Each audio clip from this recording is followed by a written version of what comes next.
naitwa Cleophas Karege, ni mkazi wa Morogoro mjini. Kwa moto kwanza tunashukuru Mungu, moto umetokea bado mapema sana, ikiwa saa 2 watu bado wako mjini. Kulingana tatizo kama lingetokea usiku wa manane, watu wengi wangeweza kupoteza mali zaidi na moto ungetapakaa maeneo mengi. Ukitaka kuangalia fire imekuja hapa lakini na maji kidogo, imeshindwa kutekeleza jukumu la kuokoa huu moto. Kwa hiyo sisi advice yetu kwa serikali, tunaomba wazidi kuongeza ufanisi katika hili jeshi la uokoaji wa uzima moto. Angalia sasa hivi ndio fire linaingia zaidi ya risali moja na zaidi. Tunawashukuru wanajeshi la Tanzania limekuja sasa hivi kutoka Mzinga, ndio wameanza kuuzima moto pembeni. Kwa hiyo sisi kama mkoa wa Morogoro tulikuwa tunaiomba serikali iwe pamoja na sisi kwenye majanga kama haya kwa kuongeza vitendea kazi ya kuweza kuzima moto kwa wakati ili usiende kusambaa kwenye maeneo mengine na kuleta hasara zaidi. Mimi nilikuwa napenda tu kutoa ushauri kwa serikali kutokana na taharuki iliyopatikana kwenye eneo hili. Watu wamepoteza mali, wamepoteza mtaji, wamepoteza kila kitu. Najua sisi wajasiriamali kuna wadogo na wakubwa. Wengi hata wakubwa wengi wana mikopo, wengi wanajitafuta, wengi wana amana zingine za watu. Umeona, lakini nilikuwa naomba na shauri serikali ya Morogoro na nchi nzima Tanzania, kwa sababu nadhani tukio hili linaonekana kote. Naomba waunge mkono wale waliopata hasara, waangalie kwa jicho la tatu kutokana na watu wamepata hasara, wamepoteza mali, wengine kuanzia hivi leo hawajui watakapoanzia na hawajui watakapotokea. Yaani wengine mpaka leo wamepoteza tumaini lake limepotea. Kwa hiyo naomba serikali iwaangalie ndugu zetu waliopata hasara. Changamoto hii imetokea nadhani saa 2 na kitu, moto ulitokea na chanzo chake kama hivyo. Unaona serikali inashughulikia kwa kujua chanzo chake, lakini imeteketeza mali za watu, nyumba za watu zimeungua, lakini nashukuru Mungu ni watu wako salama, hakuna ambayo walioweza kuathirika na moto huu kwa kuumia au kwa maana ajali ya moto. Lakini kubwa zaidi, bado kama mbunge wa jimbo la Morogoro mjini, bado kitengo chetu cha zimamoto kiko chini sana kwa manispaa ya Morogoro.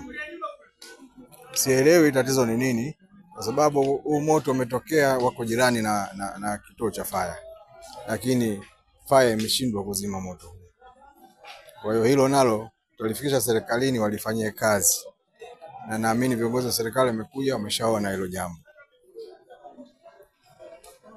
Hatuwezi kuwavumilia tena, maana haya matukio ni matukio karibu ya 4 sasa yanatokea, na bado tatizo ni wao kutowahi, na wakiwahi bado matatizo tena.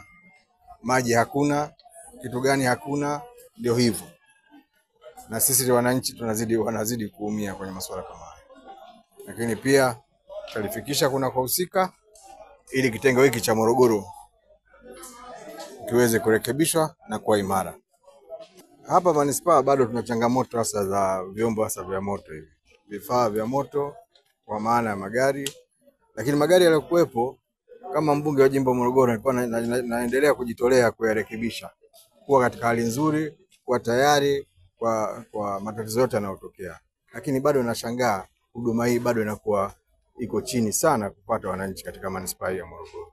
Lakini tutalichukua hili nalo na kulifanyia kazi zaidi kuona hali kama hii isijirudie tena. Make clear kwamba tulifika, ingawa taarifa zilifika kwa kuchelewa. Ukiangalia hapa na kituoni ni distance chache.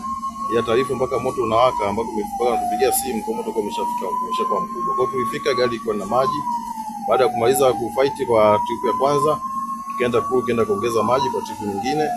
Hapo tukawasiliana na wenzetu wakaja kutuongezea nguvu. Kwa hiyo sio kweli kwamba tulifika tuko na maji. Wito wako ni nini sasa kwa wananchi? Kwa wananchi wito wangu kwanza, tunaomba kwanza utoaji wa taarifa kwa wakati. Tukio hili likipata taarifa kwa wakati, moto usingeleta madhara, usingekuwa mkubwa kiasi hichi. Sababu taarifa zimefika kuchelewa, ndio maana unaona moto kwa asilimia kubwa umeathiri vitu. Kingine kwa wananchi, unapoona tukio la moto kama hili, kwanza namba zetu za dharura 114 ambazo kila mwananchi anakuwa nazo, na utaendelea kutoa elimu kwa umma kuhusiana na utoaji wa taarifa pindi matukio ya moto yanapotokea. Kwa hiyo tunapenda kutoa wito kwamba matukio yakitokea wawe pesi kutupa taarifa mapema. Labda kamanda ameweza kugundua chanzo cha moto nini yani?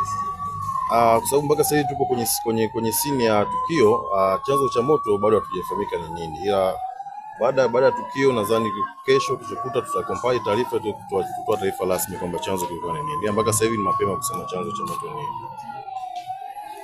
Na mpaka sasa hivi hamjagundua labda kama kuna madhara ya kibinadamu yanayotokea.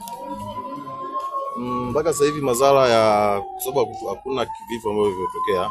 Madhara kwa binadamu kiachana na mshtuko ambao watu wengine walikuwa wapata mshtuko kwa kuendelea kupewa huduma za kwanza, ila upande wa vifo kuna namna vifo vitokea wala madhara makubwa maana kwa majeruhi au watu kuungua na moto. Zaidi ya mshtuko watu ambao wanaendelea kupata huduma za kwanza.